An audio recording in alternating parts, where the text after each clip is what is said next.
ನಮಸ್ತೆ ಎಲ್ರಿಗೂ. ಹೇಗಿದ್ದೀರಿ ಎಲ್ಲರೂ ಚೆನ್ನಾಗಿದ್ದೀರಾ ಅಂದ್ಕೊಳ್ತೀನಿ. ನಾನು ಕೂಡ ತುಂಬ ಚೆನ್ನಾಗಿದ್ದೀನಿ. ನಾನು ನಿಮ್ಮ Vijayalakshmi. Welcome back to my YouTube channel food for good. ನಾನು ಇವತ್ತಿನ ವಿಡಿಯೋದಲ್ಲಿ ಮಾಡ್ತಾ ಇರೋಂತಹ ರೆಸಿಪಿ ಅರಿಶಿಣದ ಎಲೆದು ಕಡುಬು. ಈ ಅರಿಶಿಣದ ಎಲೆ ಕಡುಬು ಹೇಗೆ ಮಾಡೋದು ಅಂತ ನೋಡ್ಕೊಂಬರೋಣ. ಅದಕ್ಕೂ ಮೊದಲು ನೀವಿನ್ನೂ ನಮ್ಮ ಚಾನಲ್ನ ಸಬ್ಸ್ಕ್ರೈಬ್ ಮಾಡಿಲ್ಲ ಅಂದರೆ ಈ ಕೂಡಲೇ ಸಬ್ಸ್ಕ್ರೈಬ್ ಮಾಡ್ಕೊಳ್ಳಿ. ಹಾಗೆ ಪಕ್ಕದಲ್ಲೇ ಬರೋಂಥ ಬೆಲ್ಲೈಕನ್ನು ಕ್ಲಿಕ್ ಮಾಡ್ಕೊಳ್ಳಿ. ಇದರಿಂದ ನಾನು ಹಾಕುವಂಥ ಎಲ್ಲ ರೆಸಿಪಿಗಳ ವಿಡಿಯೋಗಳದ್ದು ನೋಟಿಫಿಕೇಷನ್ ನಿಮಗೆ ಬರುತ್ತೆ. ನೀವು ನೋಡ್ತಾ ಇರ್ಬೋದು ಈ ಅರಿಶಿಣದೆಲೆ ಕಡುಬು ಎಷ್ಟು ಚೆನ್ನಾಗಿ ಬಂದಿದೆ ಅಂತ. ಇದು ತಿನ್ನೋಕ್ಕೂ ಅಷ್ಟೇ ಚೆನ್ನಾಗಿರುತ್ತೆ, ತುಂಬಾ ಟೇಸ್ಟಿಯಾಗಿರುತ್ತೆ. ಮಕ್ಕಳಂತೂ ತುಂಬಾ ಇಷ್ಟಪಟ್ಟು ತಿಂತಾರೆ. ಯಾಕಂದರೆ ನಾವು ಇದಕ್ಕೆ ತೆಂಗಿನಕಾಯಿ ಮತ್ತು ಬೆಲ್ಲ ಹಾಕ್ತೀವಲ್ವ, ತುಂಬಾ ಚೆನ್ನಾಗಿರೋಂಥ ಒಂದು ರೆಸಿಪಿ ಅಂತ ಹೇಳ್ಬೋದು. ಬನ್ನಿ ಹೇಗೆ ಮಾಡೋದು ಅಂತ ನೋಡ್ಕೊಂಬರೋಣ. ನಾನು ಇದಕ್ಕೋಸ್ಕರ 2 ಗ್ಲಾಸ್ ಅಕ್ಕಿನ ಓವರ್ನೈಟ್ ನೆನೆಸಿಟ್ಟು ಈ ಥರ ನುಣ್ಣಗೆ ರುಬ್ಕೊಂಡಿದ್ದೀನಿ. ಸ್ವಲ್ಪ ಗಟ್ಟಿನೇ ರುಬ್ಕೊಳ್ಬೇಕು, ಜಾಸ್ತಿ ತೆಳ್ಳಗಾದರೆ ಅದು ಎಲೆ ಮೇಲೆ ಹಚ್ಚೋಕ್ಕೆ ಬರಲ್ಲ. ಇದು ಸ್ವಲ್ಪ ತೆಳ್ಳಗಾಯಿತು. ನಾನು ಇದಕ್ಕೆ ಸ್ವಲ್ಪ ಅಕ್ಕಿ ಹಿಟ್ಟನ್ನ ಮಿಕ್ಸ್ ಮಾಡ್ಕೊಳ್ತೀನಿ.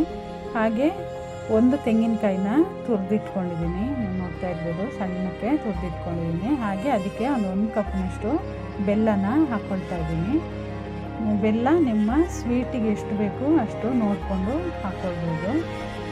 ಸ್ವೀಟು ಜಾಸ್ತಿ ಬೇಡ ಅನ್ನೋರು ಸ್ವಲ್ಪ ಕಡಿಮೆನೇ ಹಾಕ್ಕೊಳ್ಬೋದು. ಸ್ವೀಟು ಚೆನ್ನಾಗಿರಬೇಕು ಅನ್ನೋರು ಸ್ವಲ್ಪ ಜಾಸ್ತಿನೇ ಹಾಕ್ಕೊಳ್ಬೋದು. ಬೆಲ್ಲನ ಸಣ್ಣಕ್ಕೆ ಪುಡಿ ಮಾಡಿ ಈ ಥರ ಹಾಕ್ಕೊಳ್ಬೇಕು. ಹಾಕ್ಕೊಂಡು ಇದನ್ನು ಚೆನ್ನಾಗಿ ಮಿಕ್ಸ್ ಮಾಡ್ಕೊಳ್ಬೇಕು. ಅದಕ್ಕೂ ಮೊದಲು ನಾನು ಇದಕ್ಕೆ ಸ್ವಲ್ಪ ಏಲಕ್ಕಿ ಪುಡಿನ ಹಾಕ್ಕೊಳ್ತಾ ಇದ್ದೀನಿ. ನಾನು ಏಲಕ್ಕಿನ ಈ ಥರ ಪುಡಿ ಮಾಡಿ ಪ್ಲಾಸ್ಟಿಕ್ ಕವರಲ್ಲಿ ಹಾಕಿಟ್ಕೊಂಡಿದ್ದೀನಿ.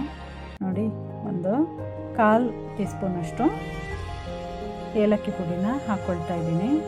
ಈಗ ಇದನ್ನು ಚೆನ್ನಾಗಿ ಮಿಕ್ಸ್ ಮಾಡ್ಕೊಳ್ಳೋಣ.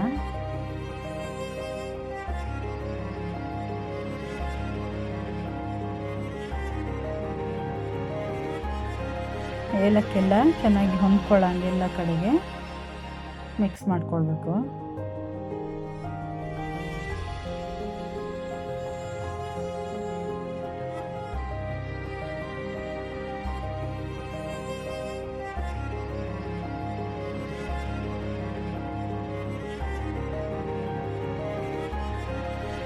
ಇವಾಗ ನಾನು ಅರಿಶಿಣದ ಎಲೆನ ತೊಗೊಳ್ತಾ ಇದ್ದೀನಿ. ನೀವು ನೋಡ್ತಾ ಇರ್ಬೋದು ಎಷ್ಟು ಚೆನ್ನಾಗಿ ಇದೆ ಅಂತ ಎಲೆ. ಇದನ್ನು ಗಿಡದಿಂದ ಕಟ್ ಮಾಡಿ ಚೆನ್ನಾಗಿ ನೀರು ಹಾಕಿ ತೊಳೆದು ಒರೆಸಿ ಇಟ್ಕೊಂಡಿದ್ದೀನಿ. ಇವಾಗ ಇದ್ರ ಮೇಲೆ ನಾನು ರುಬ್ಬಿಟ್ಕೊಂಡಿರೋಂತಹ ಅಕ್ಕಿ ಹಿಟ್ಟನ್ನು ಹಾಕ್ಕೊಳ್ತಾ ಇದ್ದೀನಿ. ನೋಡಿ, ಅದಕ್ಕೆ ಬರಬೇಕು ಹಿಟ್ಟು. ಜಾಸ್ತಿ ತೆಳ್ಳಗಾದರೆ ಅದು ಎಲೆಯಿಂದ ಕೆಳಗೋಗುತ್ತೆ. ಅದಕ್ಕೋಸ್ಕರ ನೋಡಿ ಇಷ್ಟು ಅದಕ್ಕೆ ಮಾಡಿಕೊಂಡು ಈ ಥರ ತೆಳ್ಳಗೆ ಎಲೆ ಮೇಲೆ ಸವರ್ಕೊಳ್ಬೇಕು ಎಲ್ಲ ಕಡೆ. ಈ ಅರಿಶಿಣದೆಲೆ ಕಡುಬು ಬೇಯ್ತಾ ಇದ್ದರೆ ಮನೆಯಲ್ಲೆಲ್ಲ ಗಮ್ಮನ್ನತ್ತೆ, ಅಷ್ಟು ಪರಿಮಳ ಇರುತ್ತೆ. ಈ ಅರಿಶಿಣದೆಲೆದು ಕಡುಬು ತುಂಬಾ ತಿನ್ನೋಕ್ಕೂ ತುಂಬಾ ಚೆನ್ನಾಗಿರುತ್ತೆ. ನೀವು ಖಂಡಿತ ಇದನ್ನು ಮನೇಲಿ ಈ ಥರ ಟ್ರೈ ಮಾಡಿ ನೋಡಿ.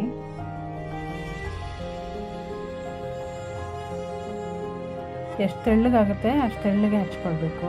ಜಾಸ್ತಿ ದಪ್ಪ ಆದರೆ ಅದು ತಿನ್ನಬೇಕಾದ್ರೆ ಅಷ್ಟೊಂದು ಚೆನ್ನಾಗಿರಲ್ಲ. ಅದಕ್ಕೋಸ್ಕರ ತೆಳ್ಳಗೆ ಹಚ್ಕೊಳ್ಬೇಕು. ಎಲ್ಲ ಕಡೆ ಸ್ಪ್ರೆಡ್ ಮಾಡ್ಕೊಳ್ಬೇಕು ಈ ಥರ ಕೈಯಲ್ಲೇ.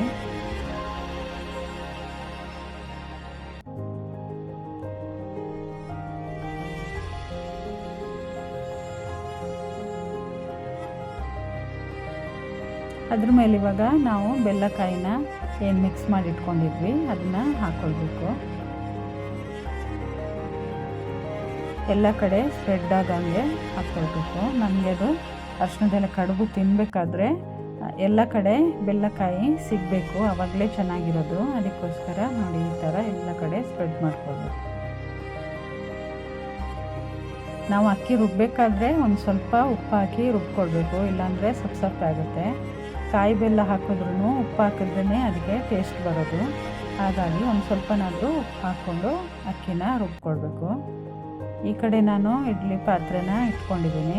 ಅದರಲ್ಲಿ ಬೇಯಕ್ಕೆ ಇಟ್ಕೊಳ್ತಾ ಇದ್ದೀನಿ.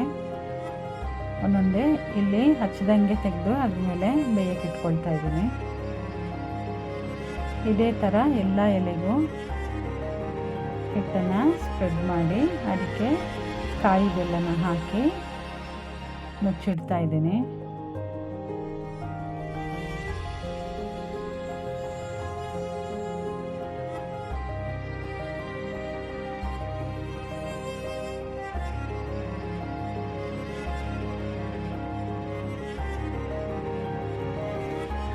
ಫಸ್ಟು ಉರಿನ ಜೋರಾಗಿ ಇಡಬೇಕು. ಒಂದು 10 ನಿಮಿಷ ಜೋರು ಉರಿಲೇ ಇಟ್ಟು ಬೇಯಿಸಬೇಕು. ನೋಡಿ, ಈ ಥರ ಕುದಿ ಬರೋಕ್ಕೆ ಸ್ಟಾರ್ಟ್ ಆದಮೇಲೆ ನಾವು ಮುಚ್ಚಿಟ್ಟು ಉರಿನ ಮೀಡಿಯಮಲ್ಲಿಟ್ಟು ಅರ್ಧ ಗಂಟೆಯಿಂದ ಒಂದು 40 ನಿಮಿಷ ಬೇಯಿಸಬೇಕಾಗುತ್ತೆ.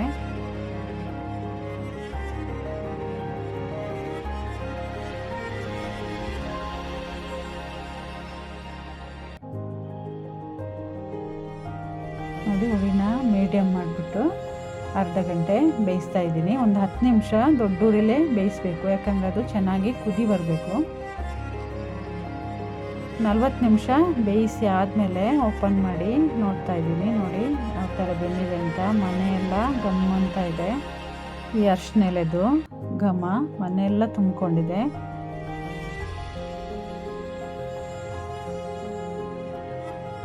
ಈಗ ಒಂದೊಂದೇ ತೆಗೆದು ಬಿಸಿ ಇದೆ, ಸರ್ವ್ ಮಾಡ್ತಾ ಇದ್ದೀನಿ. ಒಂದು ತಟ್ಟೆಗೆ ಹಾಕ್ಕೊಳ್ತಾ ಇದ್ದೀನಿ.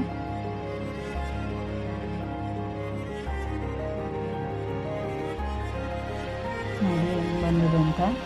ಬೆಲ್ಲ ಎಲ್ಲ ಕಡೆಗೂ ಸ್ಪ್ರೆಡ್ ಆಗಿದೆ.